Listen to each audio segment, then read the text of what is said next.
요한계시록 16장, 오늘은 진노의 병들을 땅에 쏟아부으라 합니다. 요한계시록 15장이 지난주에 했었고요. 16장은 11절까지 할 건데, 15장 5절부터가 사실은, 15장 5절부터가 진노의 병들, 그 예비 단계가 15장 5절부터 8절까지 나오고, 다음에 16장은 집행 장면이거든요. 그러니까 이제 15장 5절부터 지난주하고 그러니까 15장 5절부터 8절은 반복이죠. 오늘 진노의 병들 땅에 쏟아부으라 하니까 일곱 재앙, 골든 바이어라고 해서 이제 금병이라 그럽니다. 개혁 성경 금대접이라 그런가요? 금대접, 호리병, 금대접? 예, 그겁니다. 진노의 병들 땅에 쏟아부으라 하는데 16장 1절 말씀 같이 읽습니다. 또 내가 들으니 그 성전에서 큰 음성이 나서 일곱 천사에게 이르되 너희 길로 가서 하나님의 진노의 병들을 땅에 쏟아부으라. 예, 하나님의 진노의 병들을 땅에 쏟아부으라. 이 장면입니다. 오늘 말씀은 하나님께서 일곱 천사에게 하나님의 진노의 병들을 땅에 쏟으라고 명령하는 장면인데, 이 재앙이 마지막 재앙입니다. 이 부분은 15장에서 연결되므로 앞장으로 다시 가서 처음부터 살펴보도록 하겠습니다. 요한은 하늘의 왕자 앞에 있는 유리바다의 위에 서 있는 성도들을 봤습니다. 그들이 누굽니까? 유리바다 위에 있는 성도들. 대환란 기간 동안에 짐승과 그 형상과 그의 표와 그의 이름의 수를 이기고 승리한 자들, 이렇게 딱 그들의 정체가 15장 2절에 나옵니다.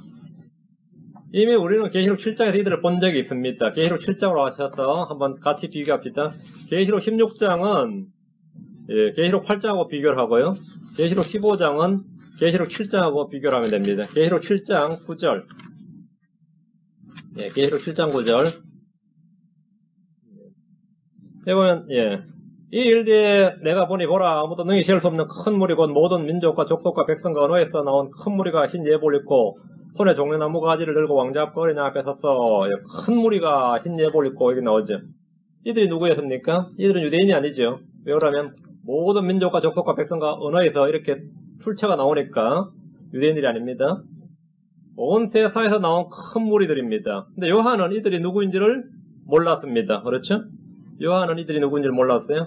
그래서 장로가 이들이 누구냐고 요한은 몰라서 장로가 답을 해주는데 7장 14절, 이들은 큰 환란, 대환란에서 나온 자들입니다. 대환란 나온 자들인데 환란 기간 동안 이긴 자들입니다. 7장 14절, 이들은 큰 환란에서 나와 자기 예복을 짚고 어린 양의 피로 그것을 시기한 자들이니라. 이렇게 이들이 누구인지가 딱 나오죠. 7장 14절하고 15장 2절이 정확하게 연결이 되죠. 7장 14절하고 15장 2절이 정확하게 연결됩니다. 그들이 누구인지 어떤 사람들인지 아는 것은 전혀 어렵지 않습니다. 계시록 7장에서 이들은 흰 예복을 입고 종려나무 가지를 들고 왕자 앞에 섰습니다. 15장에서 이들은 하나님의 하프들을 가지고 유리바다 위에 섰습니다. 그렇죠? 자, 흰 예복을 입고 종려나무 가지를 들고 어린양 앞에 섰는데 15장에서는 하나님의 하프들을 가지고 유리바다 위에 서 있습니다. 이들은 땅에서 고난을 당하고 죽임을 당했습니다. 줄이고 헐벗고 불에 타고 목베임을 당한 그런 환난 성도들입니다. 이들의 혼은 제단 아래에 있었습니다. 그들은 주님께 피의 보복을 간구했고, 주님은 그들 각 사람의 혼에게 흰 예복을 주시면서 그들의 동료 종들과 형제들도 그들처럼 죽임을 당해서 그 수가 찰 때까지 그들이 아직 조금 더 안식해야 하느니라, 이렇게 말씀하셨습니다. 그렇게 말을 들었던 그 성도들이 지금 하늘에 와 있는 거죠. 봉인재앙 때 그들은 땅에 있었지만 7장에서 그들은 하늘에 있었고 15장에서 다시 한번 하늘의 유리바다 위에 그들이 서 있는 장면이 지금 기록되어 있습니다. 성경 모두 장절이 이렇게 유기적으로 정확하게 서로 연결되어 있습니다. 14장에서 요한은 대환란의 끝을 봤습니다. 14장 끝부분이 뭐였습니까? 진노의 큰 포도즙 틀에 모든 사람을 집어넣고 밟는 장면이었죠. 대환란의 끝을 봤단 말이죠. 낯설던 주님과 낯설던 천사, 수화가는 그 천사들 봤고, 그들이 큰 포도즙 틀에서 사람들이 밟히는 걸 봤습니다. 여기서 주님은 다시 한번 후 3년 반에 있는 하나님의 진노를 좀 더 구체적으로 차례대로 보여주십니다. 전체 결론을 먼저 14장에서 보여주시고 말씀을 해주신 후에 그 과정에서 일어나는 좀 디테일하게 세세한 내용들을 말씀해 주시는 겁니다. 15장 1절, 또 내가 하늘에 있는 크고 놀라운 다른 표적을 보니, 또라면 또 봤다, 또 봤어요. 요한은 또 표적을 봤다는 건데, 이전에도 본 건데 또 봤다 이 말이죠. 이전에도 보았는데 또다시 본 겁니다. 이번에 요한이 본 표적은 다른 표적입니다. 7천사의 재앙인데, 이건 나팔이 아니라, 8장에서 본 나팔이 아니라, 이 하나님의 진노가 가득 채워진 금병이었습니다. 금으로 된 병이었단 말이에요. 금병이었습니다. 성도들의 기도라고 일컫는 그 향이 가득히 담긴 금병이었는데, 주님께서 그 금병을 받으시고, 금병은 다 받으시고, 향은 다 받으시고, 거기다가, 하나님의 진노를 가득 담아서, 7천사들에게 줬습니다. 자, 15장 5절 보시면, 15장 5절. 그 뒤에 내가 바라보니, 보라, 하늘에 있는 증언의 성막의 성전이 열리고, 하늘에 있는 증언의 성막의 성전이 열렸다. 하늘에 있는 증언의 성막의 성전이 열렸습니다. 요한이 그걸 봤습니다. 처음에는 하늘이 열렸습니다. 그래서 요한이 올라왔죠. 다음에는 하늘에 있는 하나님의 성전이 열렸습니다. 두 번째 성전이 열렸어요. 거기서 요한은 상소곤약계와 번개들과 음성들과 천둥들과 지진과 큰 우박이 있는 걸 봤습니다. 하늘의 성전에는 땅의 성전 안에는 전혀 없는 것들이 있었습니다. 땅의 성전 안에는 이런 것이 없었죠. 번개들이나 음성들이나 천둥들, 지진, 큰 우박이 땅의 성전에 있을 수가 없죠. 마지막으로 하늘에 있는 증언의 성막의 성전이 열렸습니다. 하늘이 열렸고 성전이 열렸고 이번 성막의 성전이 열렸다 그랬어요. 이게 5절인데 요한은 성막의 성전 안에 무엇이 있는지 누가 있는지는 보지 못했습니다. 대신 성막의 성전에서 7재앙을 가진 7천사가 그 성전에서 나오는 걸 봤습니다. 성전 안에 누가 있었던 거죠? 천사들이 나왔어요. 7재앙을 가진 7천사가 그 성전에서 나오더라 이거죠. 나오더라요. 성막의 성전은 단지 주 하나님이 계시는데 성막의 성전에서 나온 천사는 금병을 받아가지고 나온 것이 아니라 네 짐승들 중에 하나가 하나님의 진노를 가득 담은 7 금병을 천사들에게 줬습니다. 짐승이 줬어요. 그룹이죠. 7천사에게 금병을 준 이는 그룹들 중에 하나였습니다. 자, 15장 8절.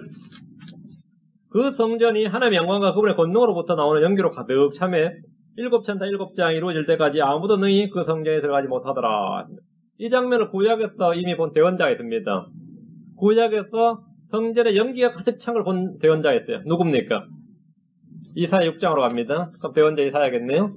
이사야 6장 4절. 지상의 성막, 성소, 성전에서는 연기가 아니라 구름이 가득 찼었죠.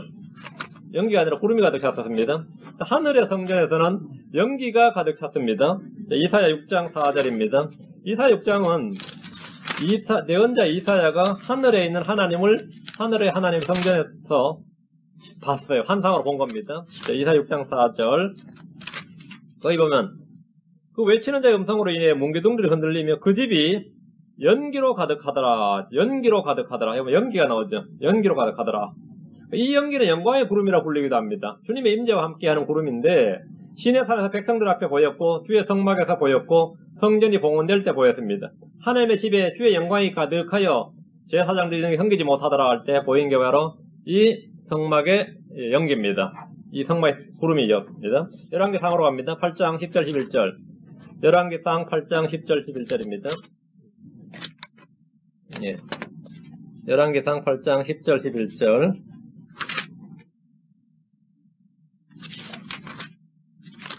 성전 봉헌식 장면인데 8장 10절부터요. 열왕기상 8장 10절. 제사장들이 성소에서 나올 때에 구름이 주의 집에 가득하였으므로 제사장들이 성소에서 나올 때에 구름이 주의 집에 가득하였으므로 이에 제사장들이 그 구름으로 인하여 능히 서서 섬기지 못하였으니 이는 주의 영광이 주의 집에 가득하였기 때문이더라. 구름이 주의 영광이죠. 구름이 주의 영광입니다. 자, 뒤로 가서 에스겔서로 갑니다. 10장 3절 4절. 두 장면을 비교해보면 좀 비슷한 점을 볼 수가 있습니다. 에스겔서 10장 3절 4절. 에스겔 10장 3절 4절. 이제 그 사람이 들어갈 때에 그룹들은 그 집의 오른쪽에 서 있고 구름이 안뜰에 가득하더라.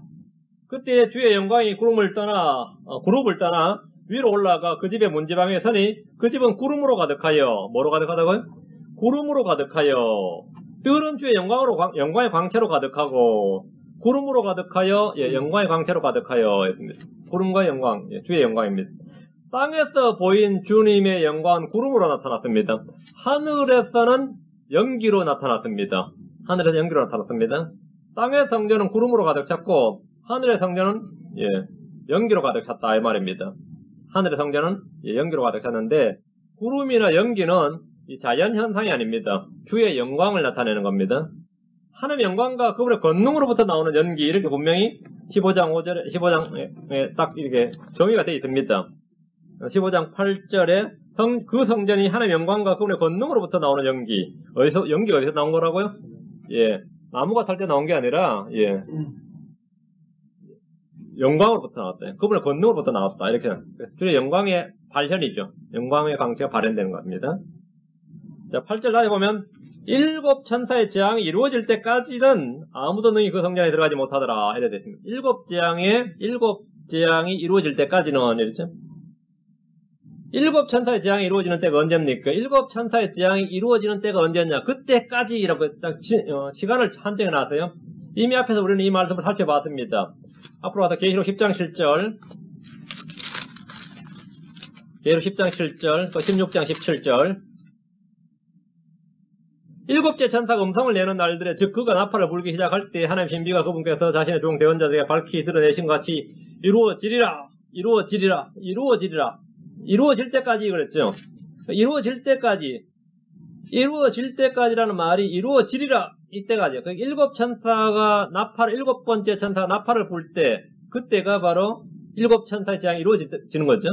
요 구절 기억해 두시고 16장 7절, 16장 17절 일곱 천사의 나팔 재앙하고 금병 재앙과 지금 비교를 하는 겁니다.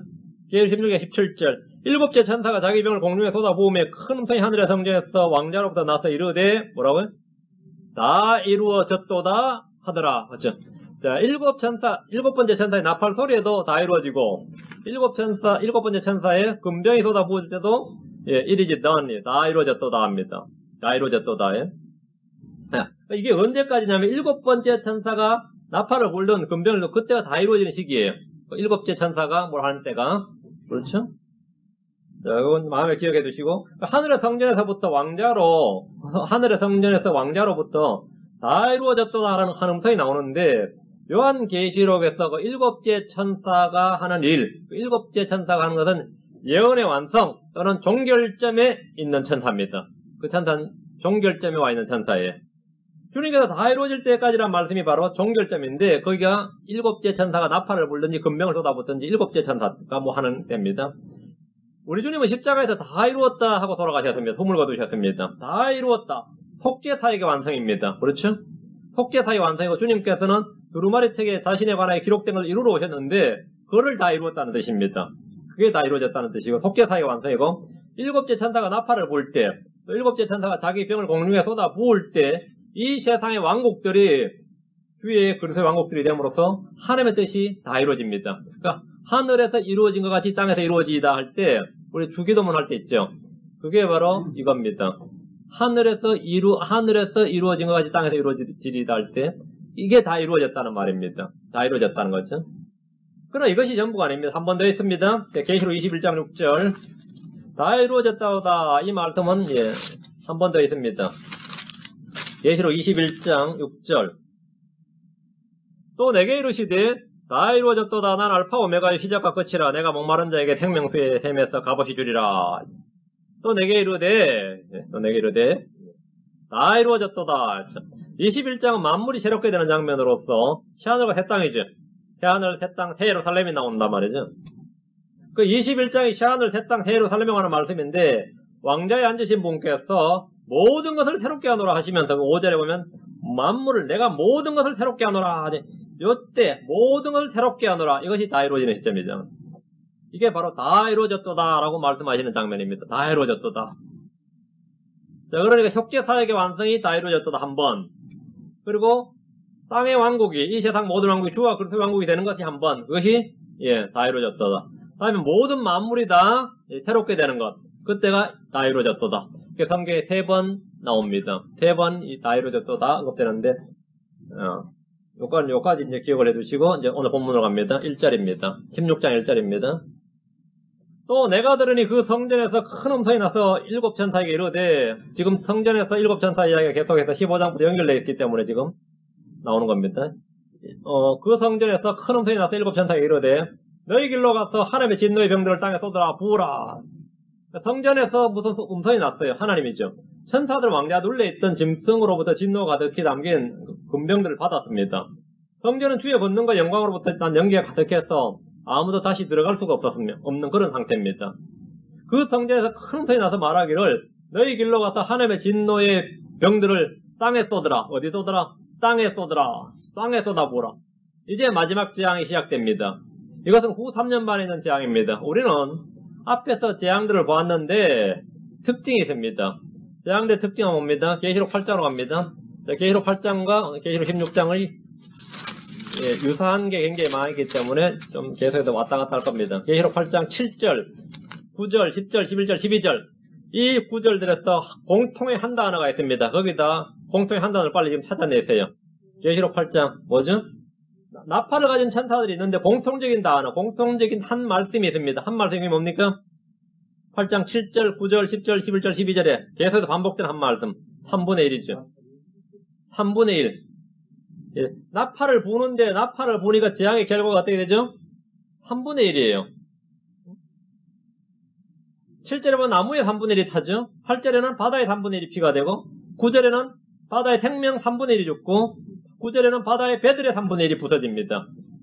그렇죠? 10절 11절에는 셋째 천사가 나팔을 불자 강들의 3분의 1, 물들의 3분의 1이 쑥이 되었습니다. 계속 나오는 말이 뭐죠? 3분의 1, 3분의 1, 3분의 1, 3분의 1. 넷째 천사가 나팔을 불자 해와 달과 별들의 3분의 1이 타격을 받았습니다. 한마디로 뭐죠? 3분의 1 재앙이에요. 계시록 8장에 나오는 재앙은 지금 3분의 1 재앙이라 온통 3분의 1이란 말의 반복입니다. 그 전 3년 반의 환란의 재앙은 3분의 1 재앙이라 불러도 될 만큼 그 결과가 3분의 1에 미칩니다. 3분의 1에 맞춥니다. 9장 15절, 18절. 9장 15, 18절. 이에 네 천사가 풀려나는데 그들은 어느 해, 어느 날, 어느 달, 어느 날, 어느 시에 사람들의 3분의 1을 죽이려고 예비된 자들이더라. 그 기병들의 군대의 수를 여기며 내가 그들의 수를 들었노라. 3분의 1, 맞죠? 3분의 1을 죽인다. 예. 사람들의 3분의 1이 죽임을 당하더라. 계속 3분의 1이 나오죠. 온통 3분의 1이란 말이 연속적으로 나오는데 16장을 다시 본문으로 16장에서 보면 3분의 1이란 말이 단 한 번도 나오질 않습니다. 7 금병의 재앙은 대환란 마지막에 부어지는 재앙들인데 이거는 오리의 전부입니다. 8장에서 7천사의 재앙은 사람들에게 간접적으로 내려진 재앙입니다. 자연재앙이라고 부를 만큼 나무를 치시든지 나무와 풀이 불이 탄단 말이죠. 나무와 풀이. 그럼 사람이 오늘 영향을 받죠. 자연 환경을 치는 거예요. 바다를 치시고 강을 치시고 해가 어두워지고 달이 어두워지고 별이 어두워지죠. 자연의 재앙이 떨어졌기 때문에 사람에게 다이렉트로 임하는 게 아니라 세상이 왜 이렇게 돌아가냐 사람들 이렇게 되는 거죠. 그리고 3분의 1이니까. 반면 16장에서 지금 본문에서 내린 재앙은 사람들에게 그 재앙이 직접적으로 내려집니다. 당연히 첫 번째 금병을 쏟아부어도 사람의 피부에 당장 뭐 되죠? 피부병이 생기고 헌대가 아프고 몸이 당장 아프단 말이죠. 이거는 간접적이 아니라 다이렉트로 직접적으로 사람에게 바로 재앙이 미치는 겁니다. 8장과 16장 그런 차이가 있다는 거죠. 차이가 있습니다. 예. 그 마지막 세 가지 재앙은 짐승이라 불리는 한 사람을 상대로 주님이 내리는 심판입니다. 자, 16장에서 나오는 5번째, 6번째, 7번째 재앙인데 5째 금병은 짐승의 자리에 쏟아부는 재앙이고 6째는 적그리스도의 군대와 마지막 전쟁을 치르는 것, 아마겟돈 전쟁이죠. 7째는 이 땅에 큰 지진이 일어나서 큰 도시가 3분의 1로 세종으로 갈라지고 민족들 도시들이 무너지고 큰 도시 바벨론이 무너지고 뭐 이러는 재앙입니다. 한 사람 적그리스도를 상대로 내린 재앙인데 물론 사람들도 영향을 받죠. 그리고 계시록 16장 20절에 보면 모든 섬이 사라지고 산들도 보이지 않더라 이랬습니다. 엄청난 재앙입니다. 자, 2절로 갑니다. 16장 2절로 갑니다. 16장 2절.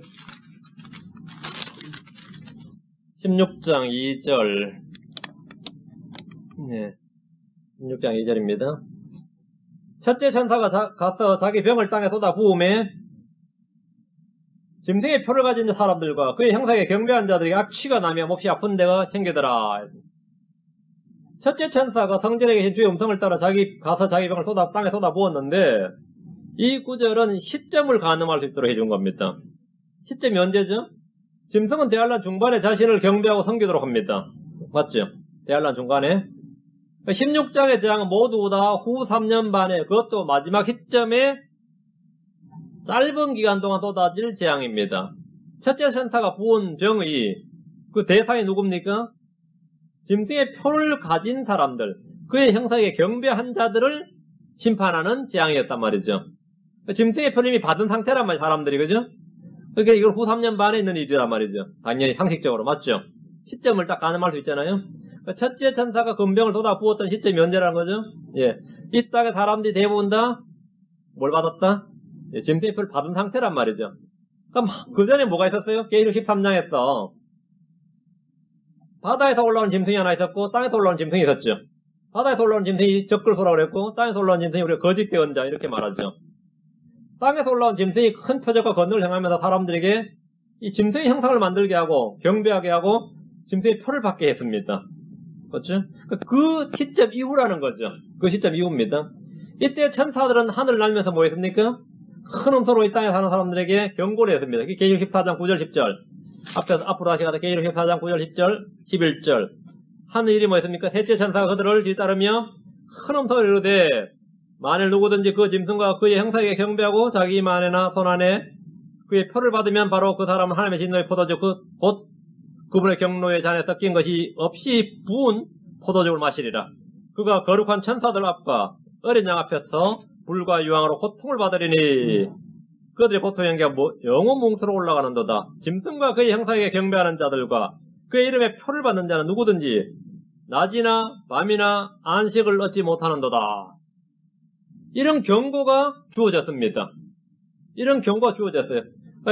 거짓 대언자는 사람들이 짐승의 표를 받으라 이렇게 말했고 하늘의 천사들은 받지 말라 이렇게 경고를 했단 말이죠. 그러니까 이런 일들이 다 있고 난 후에 내려지는 재앙이 계시록 16장의 금병 재앙입니다. 그럼에도 불구하고 사람들은 대부분 다 받았죠. 받았어요. 그들에게 내린 재앙이 바로 16장 2절이에요. 이게 뭡니까? 금병을 쏟아부으니까 그 표를 가진 사람들 그리고 그 형상에 경배한 자들이 악취가 나며 몹시 아픈 헌대가 생기더라. 한번 생각을 해보세요. 자기 몸에서 악취가 난단 말이죠. 그리고 헌대가 생기더라. 어디가 헐겠냐? 상식적으로 생각해보세요. 어디가 헐겠어요? 표를 받은 자국이 허는 거예요. 표를 받은 자국이 헐어요. 이거는 뭐 어떻게 고칠 수가 없는 거죠. 예. 하나님 주신 재앙이란 말이죠. 이거 피부병이 아니에요. 단순히 피부병이 아니에요. 막 살이 썩어 들어가거나 헐더라는 거죠. 그리고 아픈 거예요. 엄청 아픈 거죠. 아픈 거예요. 천사들의 경고를 받고도 짐승과 그 형상에 경배한 자들, 자신의 이마나 손에 표를 받은 자들에게 내리는 심판이 이 첫 번째 천사의 금병 재앙입니다. 짐승의 형상에게 경배하지 않고 표를 받지 않고 그 수를 이긴 자들은 죽임을 당했는데 이들은 모두 이긴 자들로 불리며 하늘로 들림을 받습니다. 짐승의 형상에 경배하고 표를 받은 자들은 첫째 천사가 하늘에서 금병을 쏟아부을 때 악취가 나면 몹시 아픈 헌대가 생기는데 얼마나 아픈지 낮이나 밤이나 안식을 얻지 못하더라 이렇게 했습니다. 당연히 안식을 얻지 못하죠.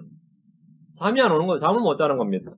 표를 받은 자리에 살이 헐고 상처가 생기면서 썩기 때문입니다. 어떤 진통제나 마취제나 약물로도 이 고통을 덜어주지 못할 것입니다. 그들은 자신의 몸에서 직접 살이 썩는 냄새와 사망의 냄새를 맡게 될 것입니다. 땅에서 육신의 고통이 전부가 아닙니다. 그들의 혼은 지옥으로 갑니다. 15장에서 짐승의 표를 거부하고 그에게 경배하지 않았던 이기는 자들이 나오고 16장에서는 반대로 그에게 경배하고 표를 받은 자들에 대한 하나님의 심판이 집행됩니다. 하나님의 율법에 순종하지 아니하는 이스라엘을 질병과 종기로 치시겠다고 율법에서 경고한 적이 있습니다. 하나님은 주의 이름을 모독하는 자들에게 그런 이교도들에게 벌을 내리실 것을 약속하셨는데 다 여기에 해당합니다. 자, 16장 3절입니다. 둘째 천사가 자기 병을 받아 바다에 쏟음에 바다가 죽은 사람의 피같이 되어 모든 살아있는 혼이 바다에서 죽더라.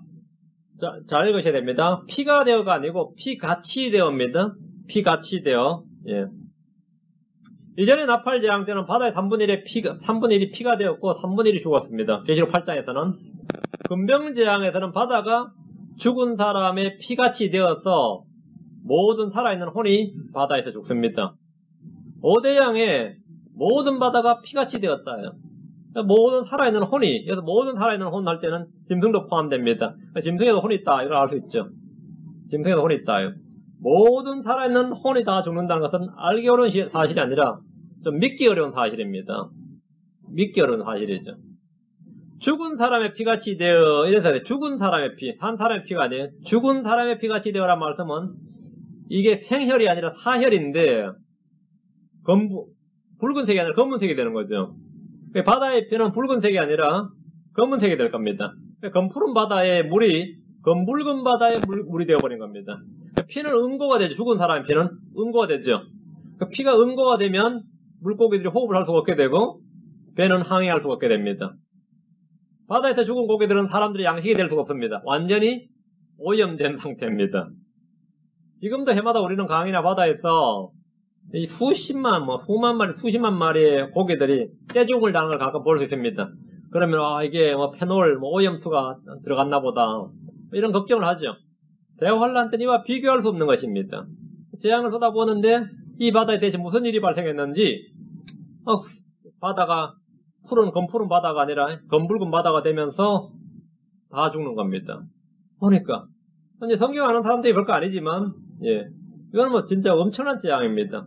이사야서 50장 2절 이것이 구약 성경에 예언되어 있습니다.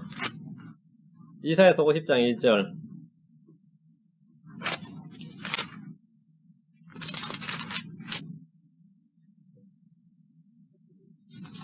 이사야서 50장 2절 어찌하여 내가 왔을 때에 아무도 없었느냐? 어찌하여 내가 부를 때 응답하는 자가 아무도 없었느냐?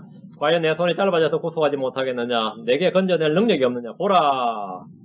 내가 꾸짖은 적 바다가 마르며 강들이 광야가 되고 강들의 물고기가 물이 없으므로 목말라 주고 악취를 내느니라. 강들의 물고기가 물이 없으므로 목말라 주고 악취를 내느니라. 죽음과 더불어 생사에 섞는 악취는 상상을 불허할 것입니다. 물이 전부 다 피같이 되어버렸기 때문입니다. 자, 다시 계시록 16장으로 갑니다. 4절 셋째 천사가 자기 병을 강들과 물들의 근원들 위에 쏟아 부음에 그것들이 피가 되더라. 둘째 천사의 재앙에서는 피같이 되리라 하고 말했는데 본문에서는 그것들이 피가 되더라 이렇게 하면 피가 되더라. 이런 때는 이 찬물 한 잔이 얼마나 큰 선물인지 모릅니다. 물이 다 같이 피가 되었을 때는 찬물 한 잔이 얼마나 큰 건지 몰라요. 우리 마태복음 10장 42절에 주님께서 또 누구든지 제자의 이름으로 이 작은 자들 중 하나에게 찬물 한 잔이라도 주어 마시게 하면 진실로 내가 너에게 이르노니 그가 결코 자기 보상을 잃지 아니하리라 이랬습니다. 그렇죠.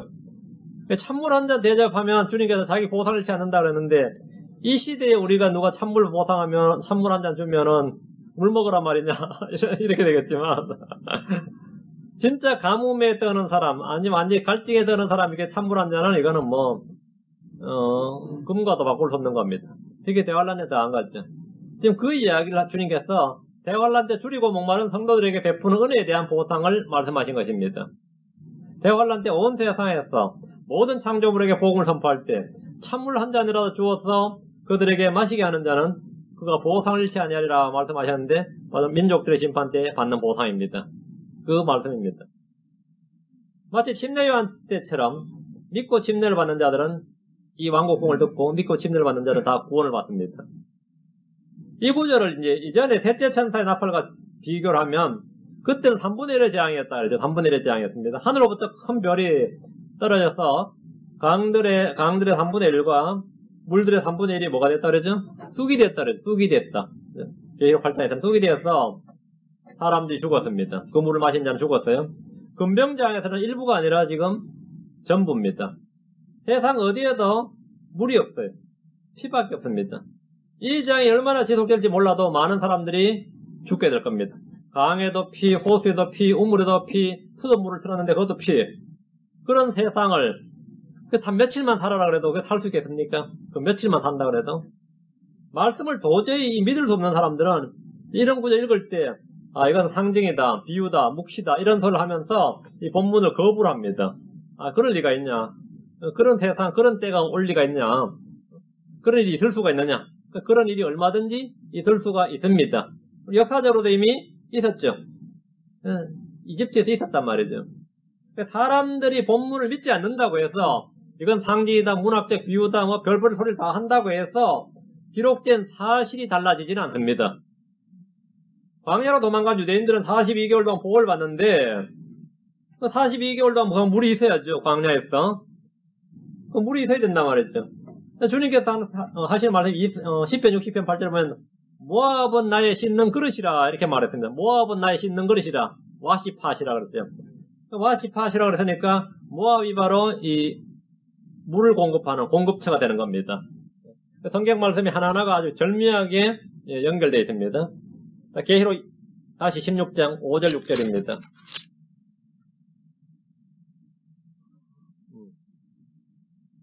계시록 16장 5절 6절 내가 들으니 물들의 천사가 이르되 지금도 계시고 전에도 계셨고 앞으로도 계실 주여 주께서 이렇게 심판하시오니 의로우시니이다. 이 구절에서 물들의 천사란 말이 나옵니다. 성경에는 다양한 천사들이 있는데 불을 다스린 천사가 있고 계시록 14장 18절은 불을 다스린 천사가 있고 지금 여기는 물들의 천사가 있고 10편에 보면 재앙의 천사가 있습니다. 빛의 천사도 있어요. 마귀는 자신을 빛의 천사로 가장한다 그랬죠. 사탄이. 빛의 천사도 있고 구덩이의 천사도 있고 용의 천사도 있고 미가엘의 천사도 있습니다. 교회의 천사도 있고 어린아이의 천사도 있습니다. 성경의 천사들이 굉장히 많이 있죠.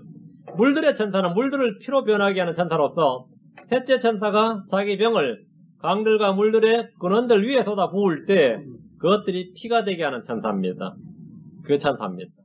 천사들은 섬기는 자, 사역자로서 일을 집행하는 자들임을 알 수 있습니다.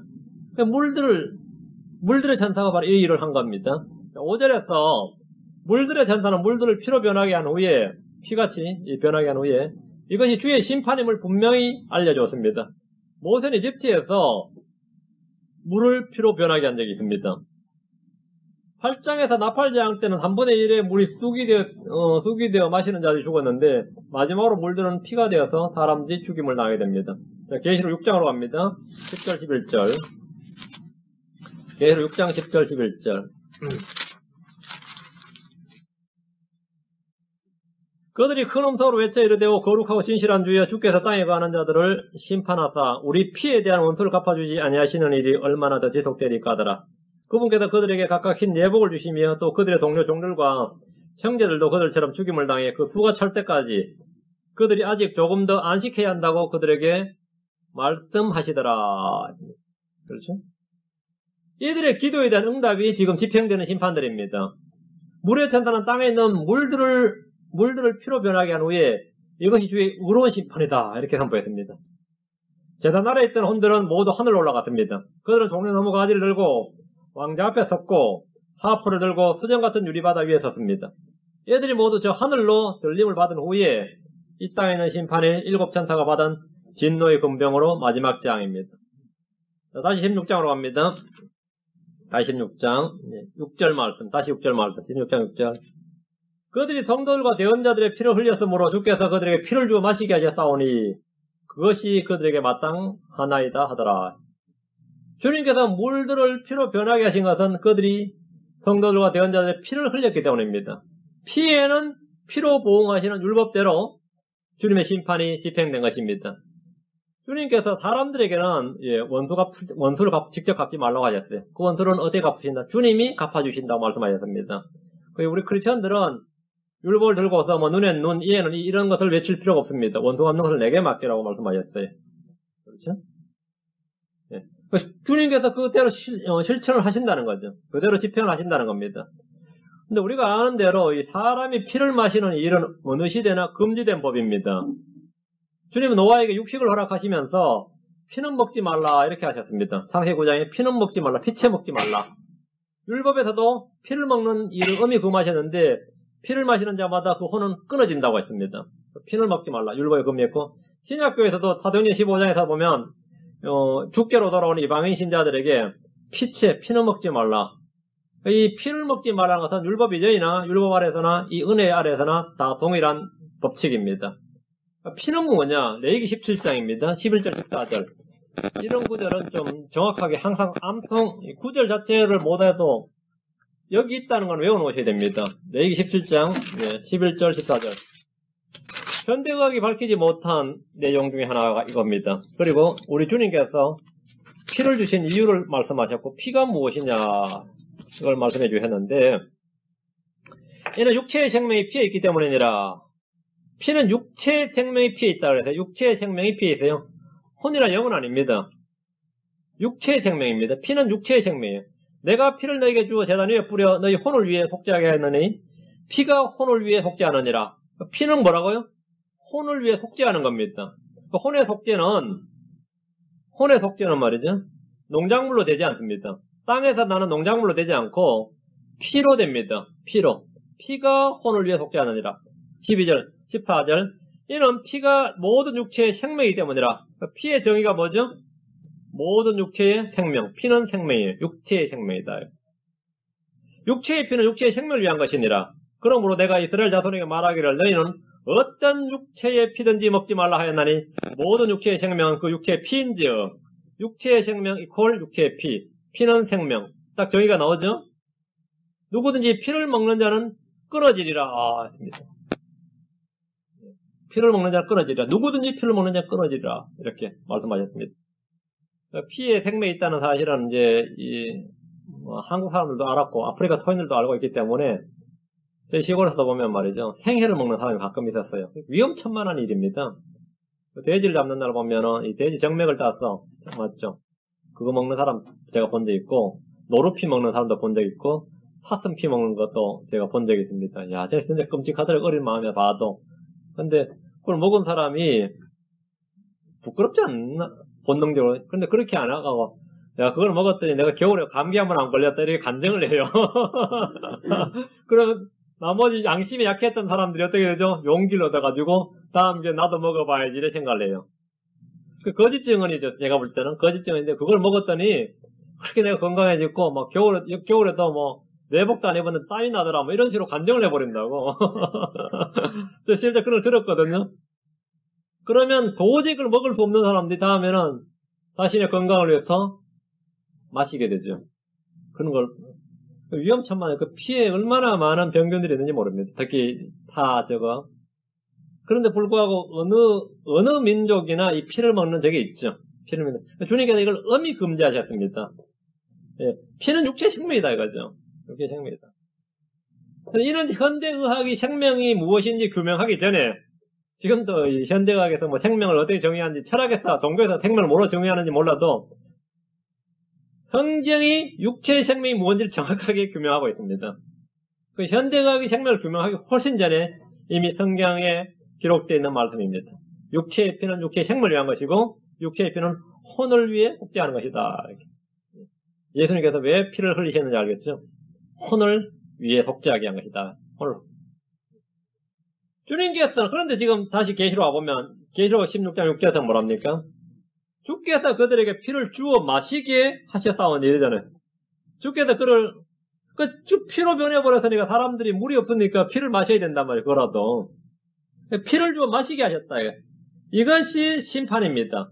물의 천사는 주의 심판이 의롭고 합당하다 이렇게 말했습니다. 의롭고 너희들이 주의 피를 이 성도들의 피를 흘렸고 대언자들의 피를 흘렸은즉 주님께서 너에게 피를 줬다는 겁니다. 다시 7절입니다. 계시록 16장 7절. 또 내가 들으니 제단에서 또 다른 소리가 나서 이르되 과연 그러옵나이다. 주 하나님 전능자여 주의 심판들은 참되고 의로우니이다 하더라. 물의 천사뿐 아니라 물의 천사가 그렇게 말했는데 제단에서 또 다른 소리가 나는데 이 제단은 하늘에 있는 제단입니다. 모든 일이 다 이루어질 때까지 연기로 인해 아무도 그 제단 안에 들어가지 못합니다.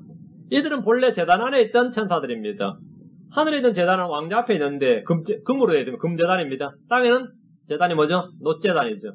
땅은 놋제단, 놋은 심판입니다. 금은 신성을 나타내고 왕권을 나타냅니다. 놋제단과 금제단의 차이가 땅과 하늘의 차이죠. 제단 안에서 경배하는 자들이 있습니다. 제단 안에서 경배하는 자들이 계시록 11장 1절에 보면 제단 안에서 경배하는 자들이 있는데 이 소리는 제단의 뿔에서 나는 소리일 겁니다. 계시록 9장 13절에 보면 제단의 뿔에서 소리가 난다 그랬어요. 이들은 땅에서 집행되는 주의 심판들이 참되고 의롭다고 증언을 했습니다. 계시록 19장 2절로 갑니다. 뒤로 갑니다. 주의 심판들은 참되고 의롭다. 계시록 19장 2절. 그분의 심판들은 참되고 의로우니 그분께서 음행으로 땅을 부패시킨 그 큰 음녀를 심판하시고 또 자신의 종들의 피의 원수를 그녀의 손에 갚으셨도다 하더라. 저 보면은 참되고 의로우니 그분의 심판들은 참되고 의롭다. 주의 심판은 모두 다 참되고 의롭습니다. 참되고 의롭습니다. 하나도 부당하거나 부정하거나 불리하거나 구분 것이 없습니다. 주의 심판들은 참되고 의롭습니다. 주님은 사람을 외모로 취하지 않으십니다. 다시 계시록 16장으로 갑니다. 8절 9절입니다. 넷째 천사가 자기 병을 해 위에 쏟아 부음에 해가 사람들을 불러 태울 권능을 받았어. 사람들을 큰 열기로 태우니 그들이 이 재앙들을 다스린 권능을 소유하신 하나님의 이름을 모독하며 또 회개하지 아니하여 그분께 영광을 돌리지 아니하더라. 자, 넷째 천사가 자기 병을 어디 쏟아부었다고요? 해 위에 쏟아부었다. 해 위에 쏟아부었다. 얘는 마치 만화 영화나 그죠? 공상과학영화 같은 데서 나오는 이야기처럼 보입니다. 근데 이게 성경에 기록된 사실입니다. 성경에 기록된 사실을 읽고 이해하는 데 어렵지 않습니다. 이런 기록들을 문자 그대로 받아들이고 믿는 것은 좀 어려워하는 분들이 제법 있습니다. 해 위에 쏟아부었다는데 이게 뭐 말이 되냐? 그 천사가 해 위에 쏟아부었다고요. 기록된 대로 믿기 어려워하는 이들은 항상 하나님의 말씀을 비유나 상징이라고 생각하고 그렇게 해석을 해서 그 말씀이 아니라 해석을 받아들이려고 합니다. 말씀을 받아들여야 되는데 해석을 받아들이려는 사람들이 많이 있습니다. 하나님의 말씀 대신 해석을 받아들이는 사람들.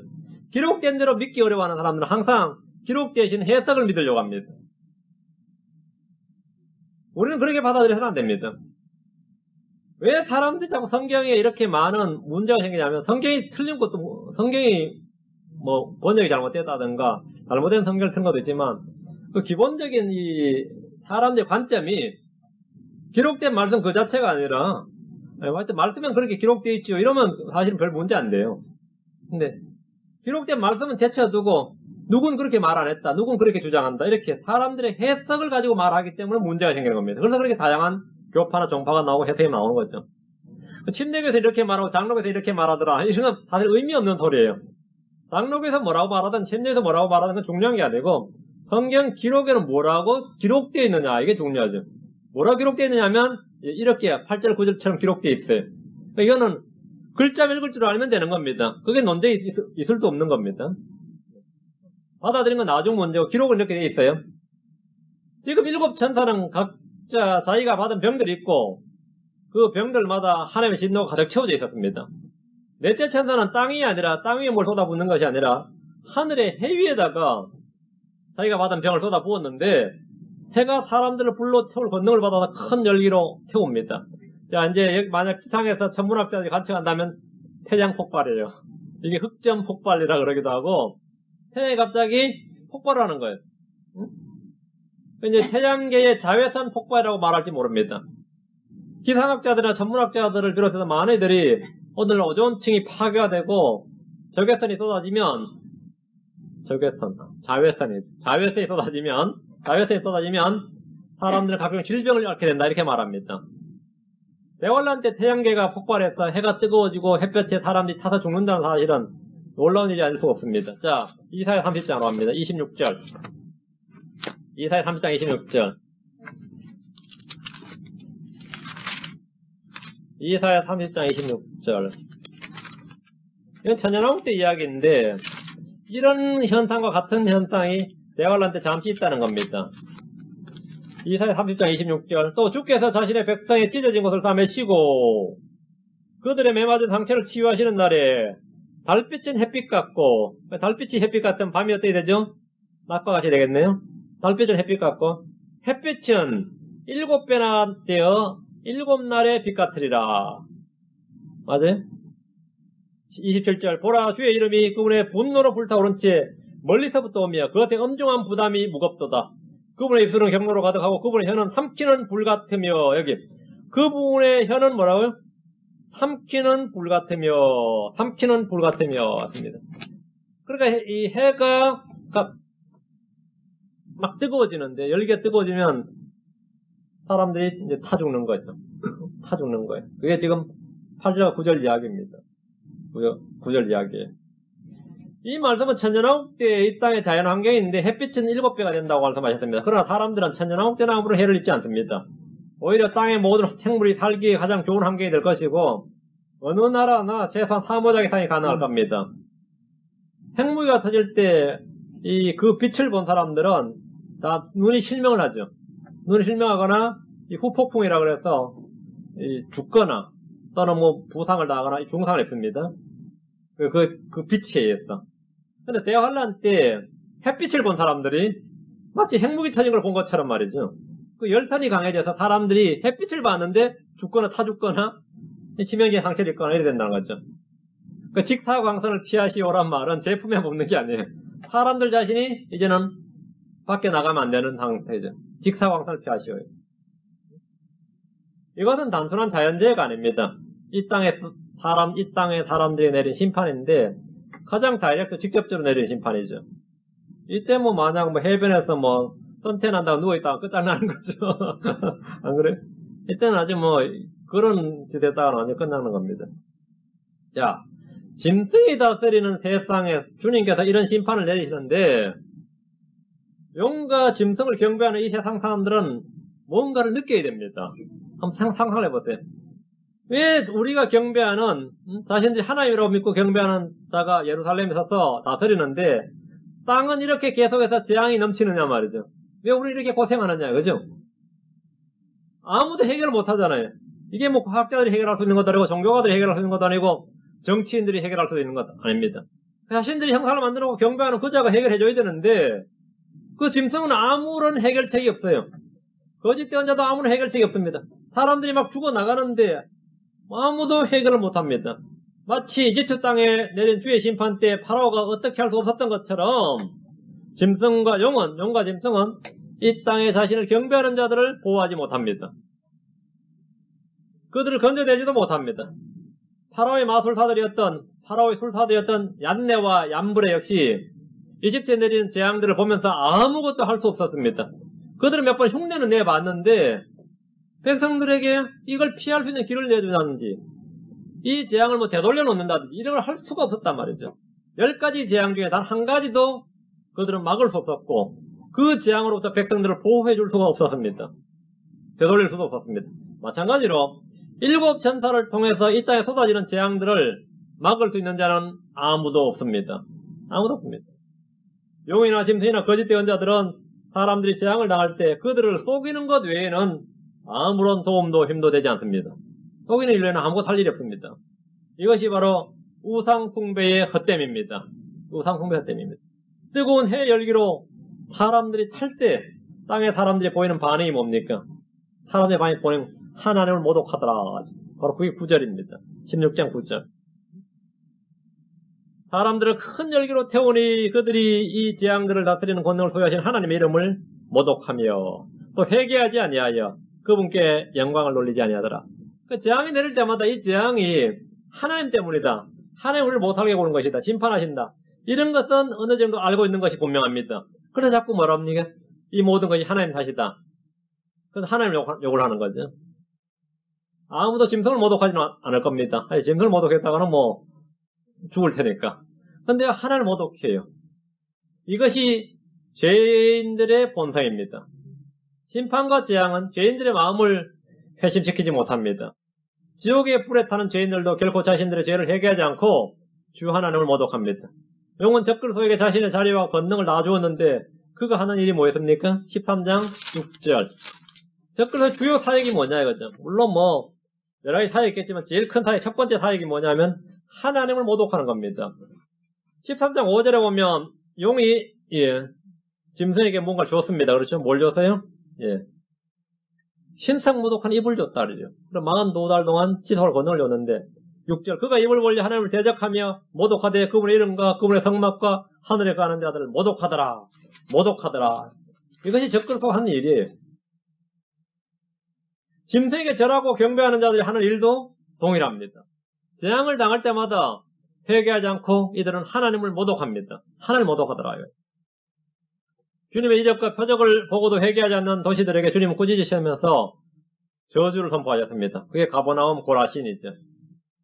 주님께서 말씀하시길 그러나 너희가 회개하지 아니하면 다 그와 같이 멸망하리라 이렇게 말씀하셨습니다.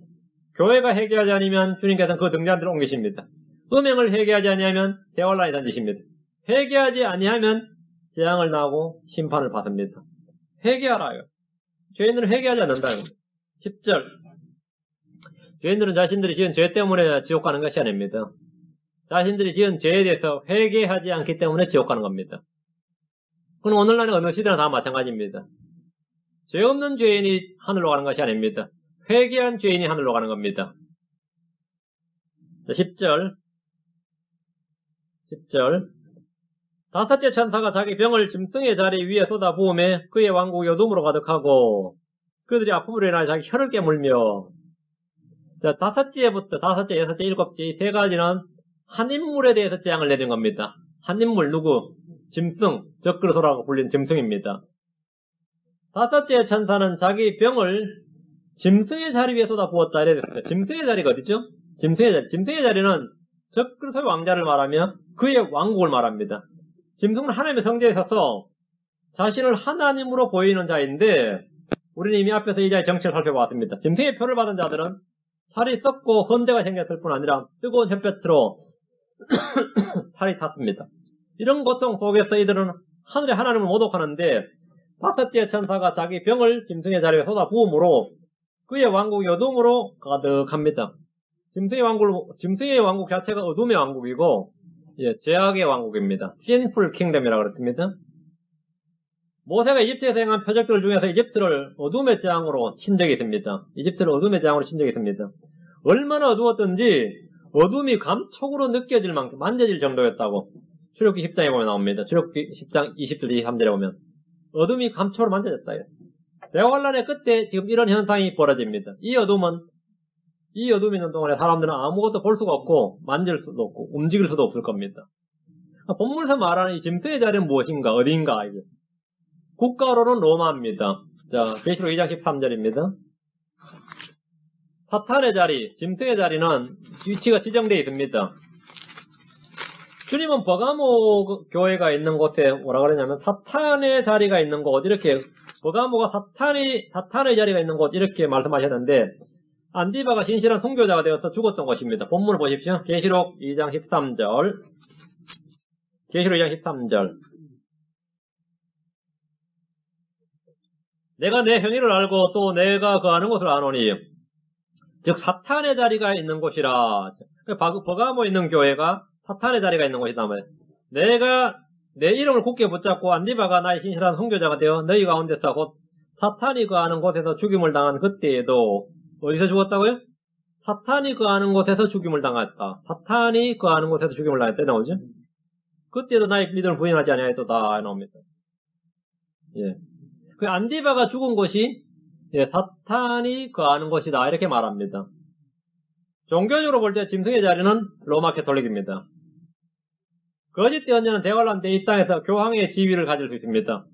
바티칸에 있던 교황은 예루살렘으로 본부를 옮겨서 그 자리에서 짐승을 위해 일할 겁니다. 유대인들은 모두 예루살렘을 떠났거나 죽임을 당한 상태면 이제 42개월은 이방인들이 짓밟는 때입니다. 두 증인은 그들 앞에서 권능과 표적을 행하면서 그들에게 대언을 했습니다. 그들은 죽임을 당했지만 3일 후에 사람들이 보는 앞에서 하늘로 들림을 받았습니다. 환란 성도들이 부활해서 하늘로 옮겨졌습니다. 짐승의 왕국은 어둠으로 가득합니다. 뿐만 아닙니다. 사람들이 지금 어떻게 한다 그랬어요? 그들이 아픔으로 인하여 자기 혀를 깨물며 이렇게 말합니다. 자기 혀를 깨물며. 자기 혀를 깨무는 것은 고통을 견디기 위해서 하는 일이고 물이 없어서 자기 피를 먹는 겁니다. 자기 피를 마시는 겁니다. 자, 11절. 계시록 16장 11절. 또 자기의 아픔과 헌대로 인하여 하늘의 하나님을 모독하고 자기 행실을 회개하지 아니하더라. 죄인들의 속성입니다. 심판을 받는 중에서도 그들은 하나님을 모독하고 자기 행실을 회개하지 않았습니다. 그들은 천사가 전하는 영원한 복음을 들었습니다. 그들은 짐승의 표를 받지 말라는 천사의 경고도 들었습니다. 하지만 그들은 짐승에게 경배하고 표를 받았습니다. 그들은 이런 행위를 하면서도 전혀 회개하지 않았습니다. 본문에서 재앙의 심판을 받는 이들에 대한 반복적인 재앙이 하나님을 모독하고 자기 행실을 회개하지 아니하더라. 자기 행실을 회개하지 아니하더라. 자, 이사야서 8장으로 갑니다. 19절에서 22절. 이사야 8장 19절에서 22절. 이사야 8장 19절에서 22절.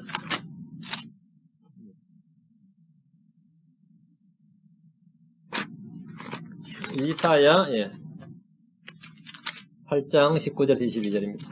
8장 19절 20절이네. 이제 4절 다 보겠습니다. 8장 19절 20절을 두 절을 먼저 보고 그들이 너희에게 말하기를 부리는 영들을 지닌 자들과 슬쩍 엿보고 중얼거리는 마술사들에게 구하라 할 때에 백성이 마땅히 자기들이 하나님께 구하여야 하지 아니하겠느냐? 환자를 위하여 죽은 자에게 구하겠느냐? 그들이 율법과 정언에게 구할지니 만일 그들이 이 말씀에 따라 말하지 아니하면 그 까닭은 그들 안에 빛이 없기 때문이니라. 자, 이 구절을 자세히 한번 보십시오. 이 대환란 때 정확하게 문자적으로 적용되는 말씀입니다. 대환란 때 이스라엘은 거짓 대언자에게 뭔가를 구할 생각을 하지 말아야 됩니다. 이때 거짓 대언자들 있죠. 거짓 그리스도들도 거짓 대언자들이 있는데 그들은 마땅히 누구에 구해야 된다고요? 자기들이 하나님께 구해야 된다요. 용이나 짐승이나 거짓 대언자에게 구하면 안 되고 부리는 영들과 슬쩍 엿보고 중얼거리는 마술사들에 구하라 그래도 그들에 구하면 안 된다 이거죠. 그들에 구하면 안 되고 율법과 증언에 구할지니 대환란 때가 굳게 붙들어야 되는 게 뭐죠? 성경 말씀이란 말이에요. 율법과 증언에게 구할지니라 말씀은 대환란 때에 그들이 자신을 짐승과 거짓 대언자로부터 미혹과 시험으로부터 건지는 방법, 지키는 방법입니다. 항상 이 땅에서 일어난 자연현상이든 영적 현상이든 무슨 현상이든 볼 때 율법과 대언자들의 구할지니입니다. 율법과 대언자들의 구할지니. 그렇죠? 지금 이 시대에 많은 이들이 어떤 일이 발생할 때 어디에 구합니까? 과학과 교육과 학문, 학자들이, 전문가들에게 구합니다. 뭐 교수들이라는 사람들에게 구합니다. 그들에게 뭔가를 묻고 구하지만 그들은 언제나 maybe예요. 아마도라고 답하지 정확한 답을 주지 않습니다. 아마도라고 답해요. 근데 그들은 계속해서 그들을 신뢰하고 숭배하고 그들에게 뭔가를 구합니다. 그래서 성경은 뭐라 그럽니까? 그들이 율법과 증언에게 구할지니 그들이 이 말씀에 따라 말하지 않으면 그 까닭은 그들 안에 빛이 없기 때문이니라. 하나님의 말씀을 가지고 말하지 않는 자들은 전부 다 그 안에 빛이 없는 자들입니다.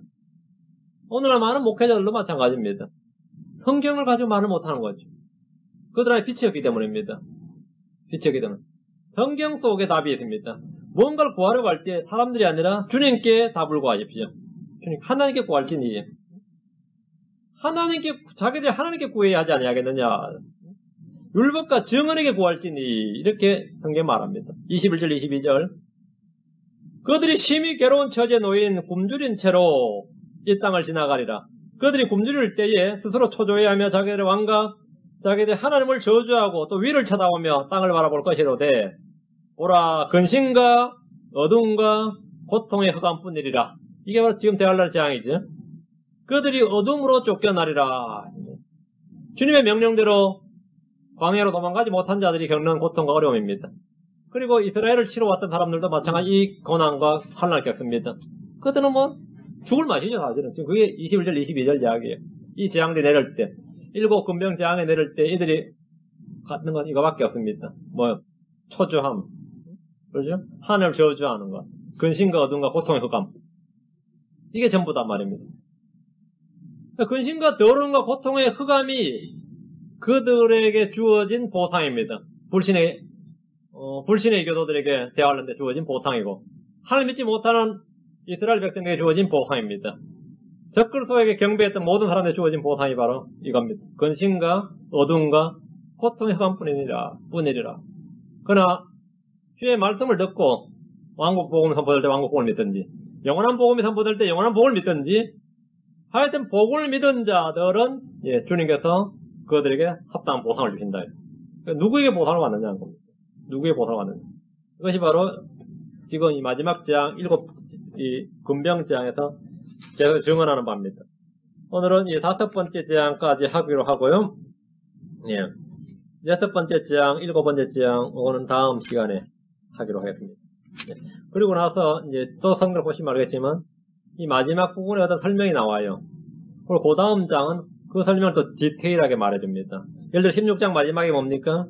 16장 마지막에 바빌론의 멸망이죠. 그럼 17장은 내용이 뭐죠? 예, 바빌론이 어떻게 멸망하는지를 디테일하게 17장 큰 바빌론이 어떻게 멸망하는지 설명하고 있습니다. 이 계시록의 구조가 지금 그런 식으로 되어 있습니다. 15장에서 15장 마지막에 뭡니까? 하나님의 진노의 포도즙 틀이었죠. 그게 자세하게 내용이 지금 16장에 14장에 자세한 내용 15장에 자세한 내용 16장 이런 식으로 그런 식으로 지금 계시록의 구조가 되어 있습니다. 여러분들이 오늘 여기까지 공부하기로 하고 계속해서 다음 시간에 기도하겠습니다.